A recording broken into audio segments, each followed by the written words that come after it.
Baik, Assalamualaikum warahmatullahi wabarakatuh. Perkenalkan, nama saya Indira Maisirisa Widyaningrum dengan NIM A1C221049 dari ruang R002, Prodi Pendidikan Matematika, Fakultas Keguruan dan Ilmu Pendidikan, Universitas Jambi.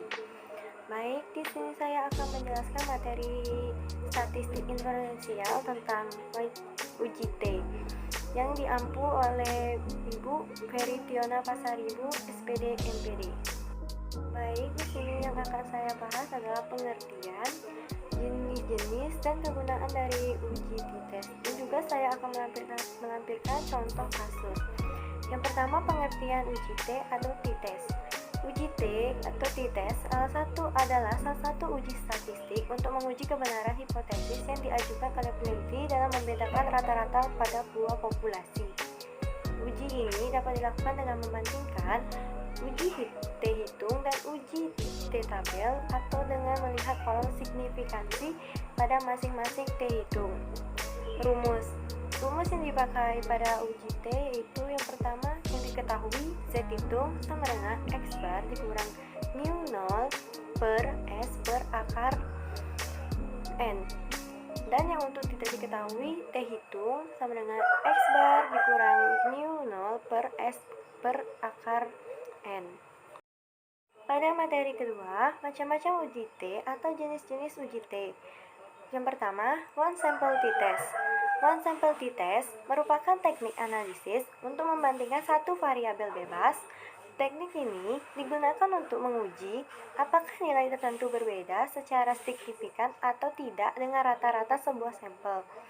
Pada uji hipotesis ini diambil satu sampel, lalu dianalisis apakah ada perbedaan rata-rata dari sampel tersebut. Langkah-langkah yang bisa dipakai antara lain: 1. Mencari hipotesis 0 dan hipotesis alternatifnya. 2. Pilih tingkat kepercayaan tertentu dan tentukan besarnya sampel yang diambil, serta pilih statistik uji yang sesuai sebagai dasar bagi prosedur pengujian. 3. Tentukan daerah kritisnya. 4. Kumpulkan data sampel dan hitung statistik sampelnya, kemudian ubah ke dalam variabel normal standar Z dan T tergantung banyaknya sampel. 5. Nyatakan menolak atau menerima H0.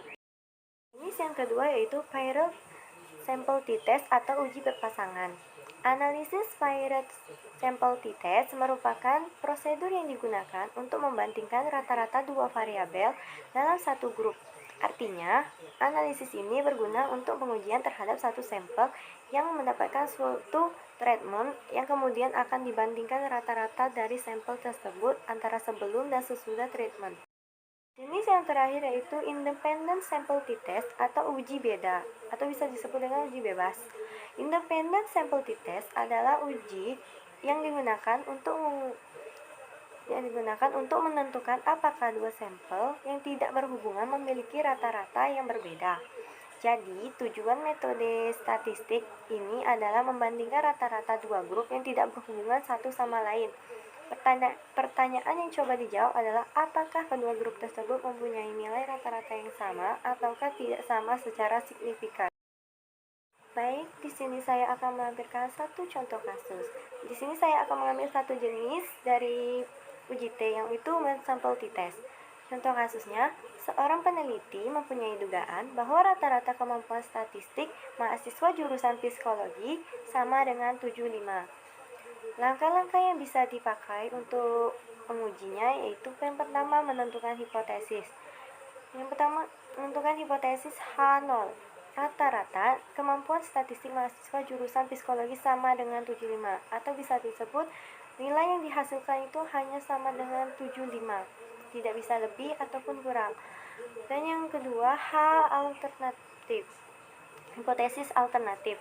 Rata-rata kemampuan statistik mahasiswa jurusan psikologi tidak sama dengan 75. Artinya di sini nilai hipotesisnya bisa lebih dari 75 ataupun kurang dari 75.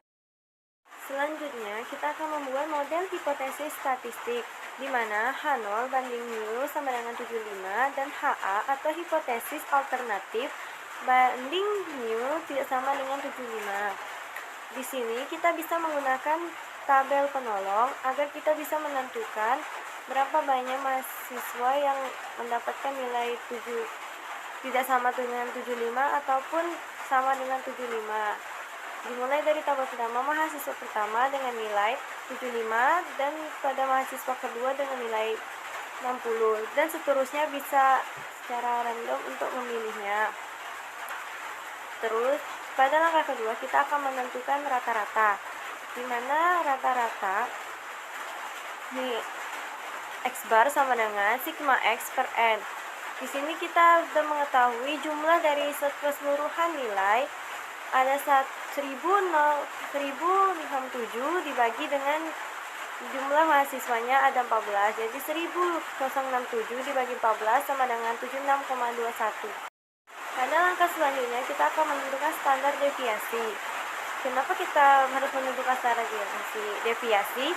Karena untuk mencari T hitungnya kita memerlukan nilai standar deviasinya, di mana rumus standar deviasi akar sigma X kuadrat kurang sigma X kuadrat per N kurang 1 sama dengan akar 1.138.489 dikurang 1.138 kurang 489 dibagi 14 per 14 kurang 1 sama dengan akar 1.138.489 dikurang 81.320,64 dibagi 13. Hasilnya sama dengan akar 1.057.168,35 dibagi 13. Dan hasilnya akar 81.320,64 sama dengan 285,16. Setelah kita mendapatkan nilai standar deviasinya, maka kita bisa menghitung T hitungnya. T hitung sama dengan X bar dikurang mu 0 per S per akar N, mana nilai X barnya 76,21 dikurang dengan mu 0-nya sama 75 per 285,16 per akar 14. Dan bisa dihasilkan 100,21 per 76,212 dibagi dan hasilnya 0,026.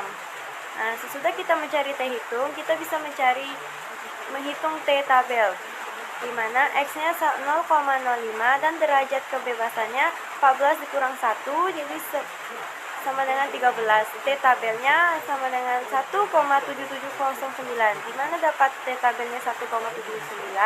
Kita bisa melihat nilainya di tabel distribusi student T. Yang terakhir, kita bisa mengambil dasar pengambilan keputusan, di mana jika T hitung kecil dari T tabel, maka H0 diterima. Sebaliknya, jika T hitung besar dari T tabel, maka H0 ditolak. Di sini bisa disimpulkan T hitung kecil dari T tabel atau 0,026 kecil dari 1,7709, maka H0 diterima. Jadi, rata-rata kemampuan statistik mahasiswa psikologi sama dengan 75. Baik, hanya itu yang bisa saya jelaskan. Kurang lebihnya saya mohon maaf. Saya akhiri. Wassalamualaikum warahmatullahi wabarakatuh.